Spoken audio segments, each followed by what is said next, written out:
Hi, and thank you for choosing Birth Control Care Center. Today I will be reviewing your surgical abortion procedure with you. After completing your paperwork and payment, you'll be escorted to a counseling room. There, one of our staff members will review your medical history with you, review the consent form, and review your counseling form. We will check your vital signs and take a tiny blood sample to determine if your blood type is positive or negative and check your blood count. Your pharmacy information will be verified, and we will review your post-procedure medications with you. Because you are over 16 weeks pregnant, your abortion will be done in a 2 or 3 day process. This process allows your cervix to dilate gradually, which is the safest for your cervix and makes for a quicker and more comfortable procedure on the final day. On the first day, we'll give you a dose of an antibiotic to reduce the risk of an infection. Even without the antibiotic, developing an infection is very rare. After that, we will walk you to the procedure room. There, we will ask you to undress from the waist down, help you up onto the procedure table, and cover you with a sheet. After meeting you and answering any questions you may have, your doctor will insert a speculum into your vagina so that they can see your cervix. Your doctor will administer numbing medication into your cervix and insert dilators. The dilators are small sticks made of a type of seaweed called Laminaria. After that, gauze will be placed in the vagina to cushion the ends of the dilators to make them more comfortable for you. After that, the assistant will help you get dressed and walk you to the recovery room, where we will review your instructions and give you your appointment time for the next day. Overnight, as the dilators absorb moisture from the canal of your cervix, they gradually expand and slowly dilate your cervix. If you are under 20 weeks, your abortion will be finished the next day. If you are over 20 weeks, you will most likely need additional steps to prepare for the final procedure. On the second day, if you're over 20 weeks, we will remove the gauze and dilators we inserted the first day and insert new gauze and dilators, usually more than we place on the first day. In many cases, for women over 20 weeks, we will perform an additional procedure called a digoxin injection. Digoxin is a medication we use to stop the fetal heartbeat a day before the final procedure. We do this because it makes the abortion easier and ensures that the fetus will not feel any pain during the abortion. We don't believe a fetus can feel pain before 24 weeks, but we cannot be 100% certain about this. The digoxin injection is injected into the body of the fetus through your abdomen using ultrasound guidance. There will be a needle inserted into you. However, most women do not find this process painful. Some of our doctors perform the digoxin injection on the first day and some on the second day. After the doctor finishes changing the gauze and dilators and possibly giving you a digoxin injection, you'll be able to return home for the day. On the final day, the second day if you're under 20 weeks, or the third day if you're over 20 weeks, you'll be given a medication called misoprostol. The misoprostol helps to further soften your cervix and help to reduce bleeding during the abortion. Your doctor will want you to wait between 1 to 3 hours for this medication to take effect. When it is time for your procedure, we will insert an IV into you and walk you to the procedure room. There, we will ask you to undress from the waist down, help you up onto the procedure table, and cover you with a sheet. We will put a blood pressure cuff and an oxygen monitor on you.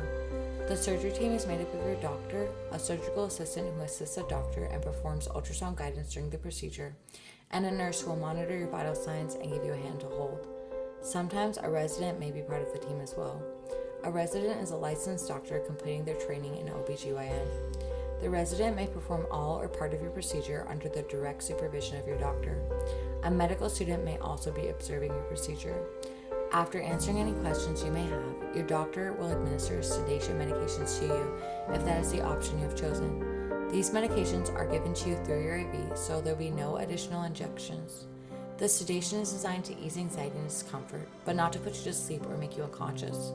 It does not prevent you from feeling the procedure, but it increases your comfort level and makes the experience less memorable. It is normal to feel pressure and cramping.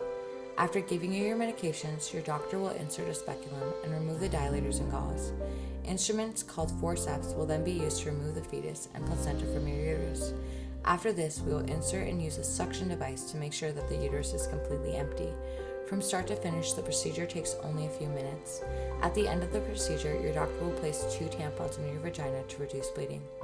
The assistant will help you get cleaned up and dressed and then walk you to the recovery room, where you will stay for about an hour. After about 30 minutes, we will have you remove the 2 tampons. When you're feeling comfortable and alert, and we have verified that you're not having any abnormal bleeding, you'll be able to go home. It is normal to have some bleeding up until your first period, which usually comes 4 to 6 weeks after your procedure. You may use either pads or tampons. Your post-procedure instructions include information about normal and abnormal bleeding. Starting a birth control method will help reduce bleeding and regulate your periods.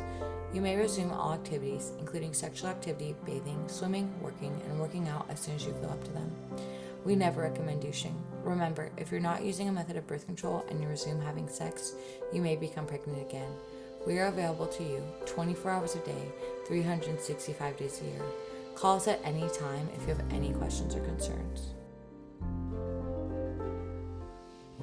There are multiple forms you will need to read, fill out, and sign before your procedure. The first form will be your counseling information form. You will print your name and date in the appropriate highlighted areas. Then you will read and respond to the highlighted questions on the rest of the form.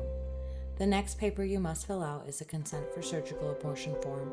Here, you will print your name, read the paper, and initial in the designated areas under the patient column on the left side. Then you will turn the page, read it, and initial the designated areas once again on the left column. Sign your name and date the page. The following page will be the Nevada Written Informed Consent Controlled Substance Therapy for Pain form. This is a consent form for receiving narcotics. For this form, you will need to read and initial in the appropriate areas, turn the page over, read and initial the remaining sections on the page, sign and date the form.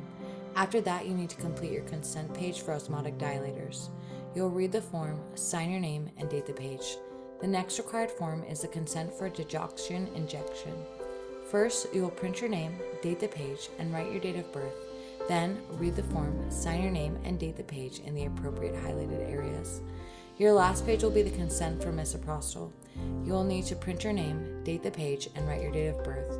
Then, read the paper, sign your name, and date the page again in the appropriate areas.